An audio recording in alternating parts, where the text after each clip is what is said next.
ఈ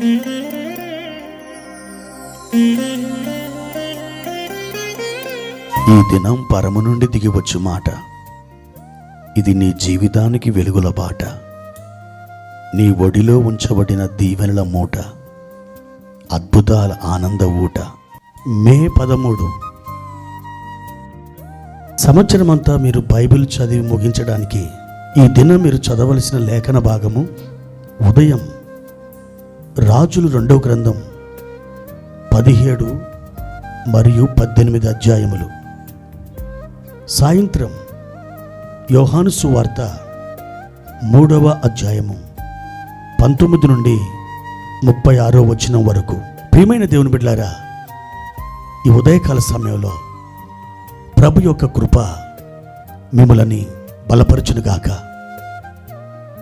మీరు ఎంత మాత్రమును చింతపడక ప్రభు యొక్క బలము మీద, ఆయన శక్తి మీద, ఆయన యొక్క ఆత్మ మీద మీరు ఆనుకొనండి.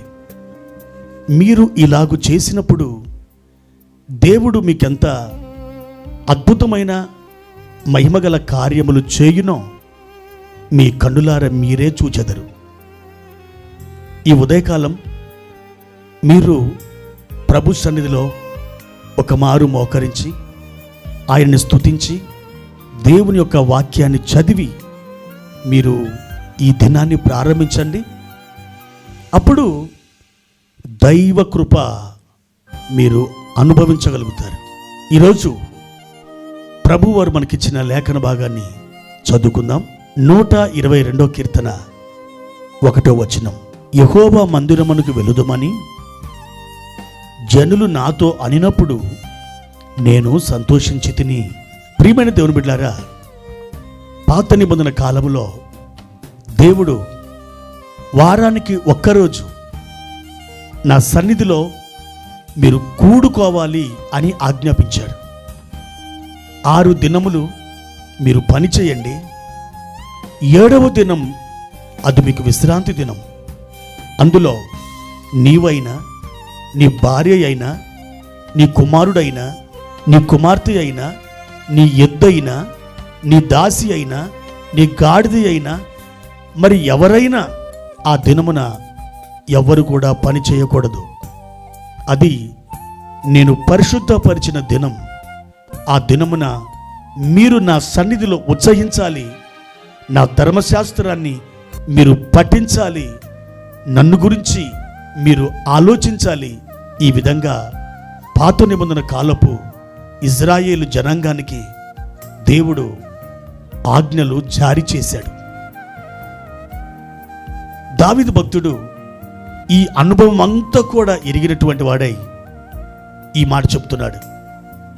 జనులు యెహోవా మందిరమునకు వెలుదుమని నాతో అన్నప్పుడు నేను సంతోషించి తిని. దావీదు హృదయం ఎప్పుడు కూడా మందిరానికి అంటుకట్టబడి ఉంది. దావీదు యొక్క మనస్సు ఆ మందిరం మీద లగ్నం చేయబడింది. నేను అనుకుంటాను, దావీదు యూదా గోత్రం వాడు. మందిరములో యాజకుని వలె అతడు పని చేయలేడు. మందిరములో పని చేయాలంటే లేవి గోత్రం నుండి వచ్చిన యాజకుడు మాత్రమే పని చేయాలి. ఈ దావీదు మందిరములో పనిచేస్తున్న యాజకులను చూసి అసూయపడి ఉంటాడు, ఈర్ష్యపడి ఉంటాడు. ప్రియ దేవుని బిడ్డలారా, మందిరాన్ని అంతగా ప్రేమించారు. పరిశుద్ధ గ్రంథంలో మన ప్రభు అయిన యేసుక్రీస్తు వారు కూడా సమాజ మందిరానికి వెళ్ళారు. ఆ సమాజ మందిరంలో ఒక స్త్రీ ఉన్నది.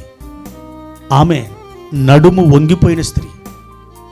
ప్రభువారు ఆమెను చూచి, అమ్మా, నువ్వు లేచి చక్కగా నిలబడుమన్నాడు. వెంటనే ఆమె చక్కగా లేచి నిలబడింది. నడుము వంగిపోయిన స్త్రీ. ఆవిడ 18 సంవత్సరాలు ఆ బాధతో, ఆ సమస్యతో తన జీవితాన్ని వెళ్ళబోసుకుంది. అద్భుతంగా మందిరానికి వచ్చింది, బాగుపడింది.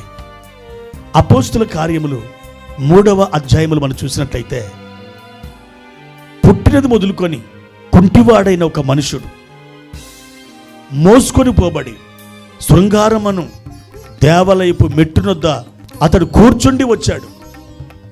పేతురు, యోహాను, ఆ ఇద్దరు అపోస్తలులు ఆ దేవాలయంలోకి ఎక్కిపోవచ్చుండగా వాడిని చూచి వారి వద్ద ఏమైనా దొరుకునేమో అని ఆశించి చేతులు చాచాడు.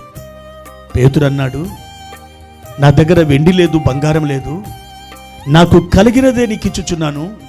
నజరేయుడని యేసు నామములో లేచి నడుమని చెప్పి తన చెయ్యిని అందించినప్పుడు ఆ కుంటివాడు తన పాదాలు, చీలమండలు, ఎముకలు, ఆ యొక్క నరములు, కండరాలు బలం పొంది దిగ్గున లేచి నిలిచి నడిచెను. అంతేకాదు, గంతులు వేయిచు దేవాలయములో వారితో కూడా అతడు స్తుతిస్తూ వచ్చాడు. ప్రియమైన దేవుని బిడ్డలారా, వాస్తవానికి అతడు స్వస్థత కోసం రాలేదు. అతడు ఎవరైనా భిక్షమేస్తారేమో, ఎవరైనా నాకు ధర్మం చేస్తారేమో అని వచ్చాడు. కానీ దేవాలయం యొక్క ప్రాంగణములో కూర్చున్న వానికి దేవుని యొక్క అద్భుతమైన మహిమ దిగి వచ్చింది. దేవాలయానికి వెళ్ళినటువంటి ఆ స్త్రీకి అద్భుతంగా స్వస్థత లభించింది. నడుము వంగిపోయిన ఆ స్త్రీ చక్కగా లేచి నిలబడింది. ఈరోజు మన పరిస్థితి ఏంటి? లైవ్ చూసుకుంటూ ఇంట్లో మనం కాలయాపన చేస్తున్నాం. మందిరానికి వెళ్ళే పరిస్థితి ఈనాడు లేదు. కేవలం ఆన్లైన్లో ఆరాధన జరుగుతుంది. ప్రియ దేవుని బిడ్డలారా, ఆయన మన కాపరి, మనం ఆయన మేపు గొర్రెలం. మనం నిశ్చయముగా ఆయన సన్నిధికి రావలసినది. మీరు సమాజముగా కోరడం మానవద్దని ఎబ్రీ పత్రికలో దేవుడు హెచ్చరిస్తున్నాడు. మీరు ఖచ్చితంగా ఎక్కడున్నా దేవుని మందిరానికి వెళ్ళి ఆయనను ఆరాధించాలి. ఎందుకనంటే మీరు దేవుని మందిరానికి వెళ్ళి ఆరాధన చేసినప్పుడు దేవుడు సంతోషిస్తాడు.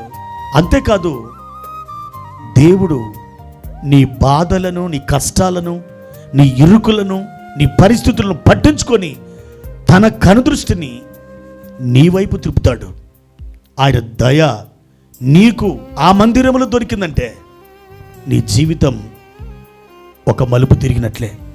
న్యాయాధిపతుల గ్రంథం 1వ అధ్యాయము 22వ వచనంలో ఇలాగ రాయబడి ఉంది, యోసేపు ఇంటివారు బేతేలుకు వెళ్ళినప్పుడు యెహోవా వారికి తోడయుండెను.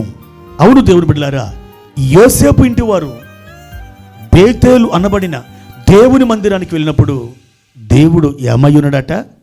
వారికి తోడై ఉన్నాడు అని రాయబడింది. కాబట్టి దేవుడు మీకు తోడై ఉండవలన, దేవుడు మిమ్మల్ని ఆశీర్వదించవలన, దేవుడు మిమ్మల్ని స్వస్థపరచవలన, దేవుడు మీ వైపు తిరగవలన అయితే మీరు ఆన్లైన్లో కాదు, లైవ్లో కాదు, ఖచ్చితంగా ఉన్న పలంగా దేవుని మందిరానికి నీవెళ్ళి ముఖాముఖిగా ఆయనను దర్శనం చేసుకోవాలి. అప్పుడు నువ్వు దీవించబడిన దానవు, దీవించబడిన వాడవు అవుతావు. దేవుని కృప నిన్ను ఆ విధంగా నడిపించునుగాక. ప్రార్థన. ప్రియమైన తండ్రి, మీ ఘనమైన నామానికి వందనాలు. ఈ ఉదయకాల సమయంలో మీ మందిరములోని సమృద్ధి, మీ మందిరములోని ఆశీర్వాదం, మీ మందిరములోని అభిషేకం, మీ మందిరములోని కృప మీరు మాకు అద్భుతంగా ఇచ్చువారై ఉన్నారు. నాయనా, మీ కృపా ఫలం మేము అనుభవించడానికి మాకు సహాయము దయచేయమని అడుగుతున్నాం. మేమందరం మీ మందిరాన్ని ప్రేమించి మీ సన్నిధికి వెళ్ళి మిమ్మలను ఆరాధించి గణపరచడానికి సహాయము చేయమని యేసు నామమున ఈ ప్రార్థన అడిగి వేడుకుంటున్నాము తండ్రి. ఆమెన్.